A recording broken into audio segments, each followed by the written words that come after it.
जय श्री राम, जय माता दी, बालाजी महाराज की जो आज एक मैं विषय लेके आया हूँ। काफ़ी बच्चों मेरे पास में बार बार सवाल आता रहता है कि जी हम जैसे मंत्र सिद्धि कर लेते हैं तो मंत्र सिद्धि के बाद मंत्र का प्रयोग कैसे करना चाहिए।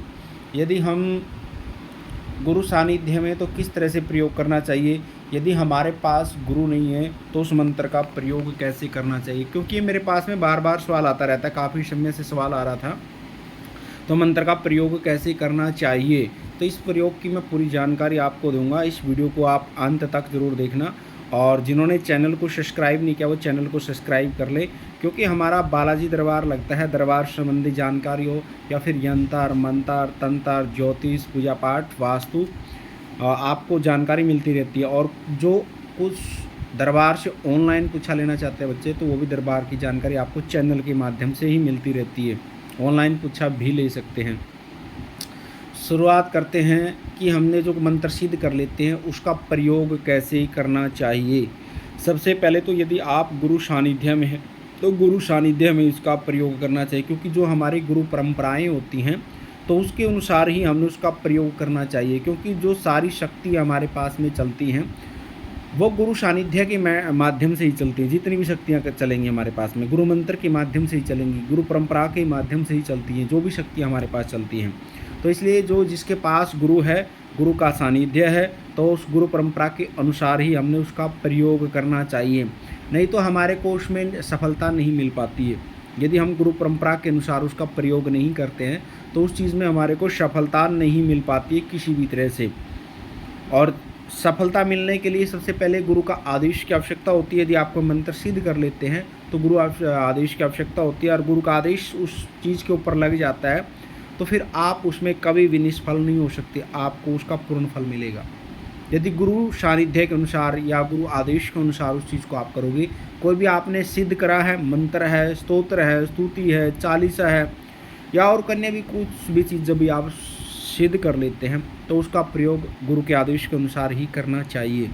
और दूसरा, जिसके पास गुरु सानिध्य नहीं है उसने उसका प्रयोग कैसे करना चाहिए। बार बार मेरे पास ये सवाल आता रहता है। यदि आपके पास गुरु का सानिध्य नहीं है तो आपने कोई मंत्र सिद्ध कर लिया, कोई बीज मंत्र है, वैदिक मंत्र है, तंत्र का मंत्र है या फिर कोई शाबर मंत्र है, तो उसका प्रयोग करने के लिए सबसे पहले आप लोगों को विधि की जानकारी होनी चाहिए। नहीं तो वो चीज़ आपको नुकसान पहुंचा सकती है। क्योंकि जब हमको सिद्ध कर लेते हैं और कई बार हम प्रयोग करने की जानकारी होती नहीं है तो उसका प्रयोग कर लेते हैं। कई जगह ऐसी होती है जहाँ पर हमारे पास नेगेटिविटी का हमें सामना करना पड़ जाता है। जैसे हम लेके चलते हैं किसी के पास, हमारे घर के अंदर या कोई बाहर का परिवार का या कोई बाहर का आदमी है या कोई जो भी मनुष्य है उसके ऊपर हम झाड़ा लगाना चाहते हैं। हमने मंत्र सिद्ध कर लिया, सिद्ध किया हुआ मंत्र है, तो हम सीधा सीधा झाड़ा नहीं लगाना चाहिए हमने कभी भी। यदि हम गुरु सानिध्य में नहीं हैं तो सीधा झाड़ा नहीं लगाना चाहिए, क्योंकि नेगेटिविटी इतनी होती है कि उसके पास में किस तरह की नेगेटिविटी है वो आपके ऊपर अटैक कर सकती है नेगेटिविटी। सबसे पहले यदि आप मंत्र का प्रयोग कर रहे हैं तो सुरक्षा मंत्र का प्रयोग करके ही आप उस चीज़ का प्रयोग करना चाहिए। और सीधा झाड़ा में कभी भी बिना गुरु के प्रयोग नहीं करना चाहिए। यदि आप गुरु सानिध्य में हैं तब भी आप अपना सुरक्षा चक्कर लगा करके उसका प्रयोग करें। सिद्ध मंत्र का पहले अपना सुरक्षा घेरा लगाएं और फिर उसके बाद में आप उस मंत्र का, स्तोत्र का, स्तुति का, चालीसा का फिर आप प्रयोग कर सकते हैं। और प्रयोग में बिना गुरु के हैं जो वो कैसे करना चाहिए। बिना गुरु के आप किसी रोगी के ऊपर झाड़ा लगाना है तो आप काली मिर्च पढ़ कर दे सकते हैं, इलायची पढ़ कर के दे सकते हैं, गंगा जल पढ़ कर के दे सकते हैं। यदि आपके पास में कुछ सिद्ध धोने की विभूति है बाबा की तो वो पढ़ कर दे सकते हैं, आपका प्रयोग सफल होगा।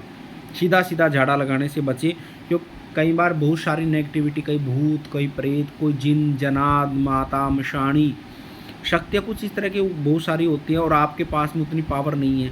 मंत्र तो सिद्ध कर लिया है लेकिन उतनी पावर नहीं है ताकतवर, तो आपको वो चीज़ नुकसान पहुंचा सकती हैं। तो इसलिए जब हम कोई मंत्र सिद्ध कर लेते हैं तो उसकी हमने जानकारी होनी चाहिए, सिद्ध प्रयोग कैसे करना चाहिए। बिना जानकारी के कभी भी हमने उसका प्रयोग नहीं करना चाहिए, वो हमारे को नुकसान दे सकता है। और आगे चल पड़ते हैं सिद्ध किया हुआ मंत्र का प्रयोग और किस की स्थिति में हमने करना चाहिए। यदि आपने मंत्र को सिद्ध कर लिया है उसको सबसे पहले तो आपने लगातार जागृत रखना चाहिए मंत्र को, जप करके, चालीसा हो, स्तोत्र हो, स्तुति हो, कोई भी हो। जब तक आप उसको लगातार जागृत नहीं करोगे तो वो चीज़ आपकी काम नहीं करेगी, उसकी शक्ति अक्षीण हो जाती है। उस मंत्र की शक्ति अक्षीण हो जाती है, इसलिए उस मंत्र का प्रयोग करने के लिए आपने लगातार उसका निरंतर जाप करना है और जिस भी शक्ति का मंत्र है उसको भोग देते रहना है। जैसे हनुमान जी महाराज का मंत्र है, माँ काली का मंत्र है, तो आप मंगलवार शनिवार भोग दियो, उसमें आप लड्डू, पतासे, पेड़े, मिश्री, जो भी आपकी श्रद्धा हो उस हिसाब से आप भोग दे करके आगे शक्ति को, उस मंत्र की शक्ति को बढ़ा सकते हैं लगातार, सिद्धि जो आपने साधना करी है। तो ऐसे ही कोई भी मंत्र है, स्तुति है, स्तोत्र है, चालीसा है, तो इस तरह से लगातार आप जाप करके शक्तियों को भोग दे करके आगे उस चीज़ को बढ़ा सकते हैं। और जितनी ज़्यादा शक्ति की पावर बढ़ाओगे उतनी ही ज़्यादा आपको कामयाबी मिलेगी। जैसे आप लोग सिद्धि किया हुआ मंत्र का प्रयोग करना चाहते हैं, आपने जाना कहीं नौकरी के लिए जाना है, तो उसका प्रयोग कैसे करोगे? नौकरी के लिए यदि आपने मंत्र का प्रयोग करना है, सबसे पहले आपने कल नौकरी के लिए जाना है, तो सुबह सुबह आप उस मंत्र की संकल्प लेकर के, उस मंत्र की संकल्प लेकर के आपने संकल्प करके आपने पहले उस मंत्र का, भाई मैं उस नौकरी के लिए जा रहा हूँ या वहाँ पे कोई विशेष कामना के लिए जा रहा हूँ, तो 1 माला, 2 माला, या बड़ा मंत्र है तो कम जाप कर सकते हैं, छोटा मंत्र है तो 5 माला, 4 माला, 10 माला, जो भी आपकी श्रद्धा हो उस मंत्र का मनोकामना बोल करके आप जाप कर करके जाओगे तो आपकी मनोकामना 100% सिद्ध होगी। तो इस तरह से जो सिद्ध किया हुआ मंत्र है, स्तुति है, स्तोत्र है, तो इस तरह से आप प्रयोग कर सकते हैं। और प्रयोग की जानकारी इसी प्रकार आपने कोई घर लेना है, गाड़ी लेने जाना है या अन्य किसी से मिलने जाना है, तो इस तरह से इस चीज़ का प्रयोग कर सकते हैं। सबसे पहले उसका आप संकल्प करके, उसका मनोकामना बोल करके संकल्प में, बाबा मैं इस चीज़ के लिए जा रहा हूँ और ये जो मंत्र आपकी कृपा से मेरा सिद्ध मंत्र है और आपकी कृपा मिल जाए। भगवती का तो भगवती से आराधना करनी है, किसी पीर का है, फकीर का है, माता मशाणी किसी का भी हो तो उससे प्रार्थना करके ही आपने जाना है। और उसके बाद आप गुरु सानिध्य है तो गुरुदेव आदेश पर ही जाना है। यदि गुरु आदेश लग जाता है तो कभी भी आप निष्फल नहीं होंगे, क्योंकि सारा का सारा जो फल मिलता है वो गुरु आदेश से ही मिलता है। जिस टाइम गुरु कृपा होगी तो फिर आपको सफल होने से कोई नहीं रोक सकता। सबसे पहले गुरु कृपा, क्योंकि जब हम शक्तियों के मैटर में जाते हैं, जो सब चीज़ हमारे को आगे बढ़ने का मैटर मिलता है वो गुरु कृपा से ही मिलता है। यदि आप गुरु सानिध्य में हैं तो गुरु सानिध्य में ही जाप करें, यदि आपके पास गुरु नहीं है तो इस तरह से आप प्रयोग करना चाहिए।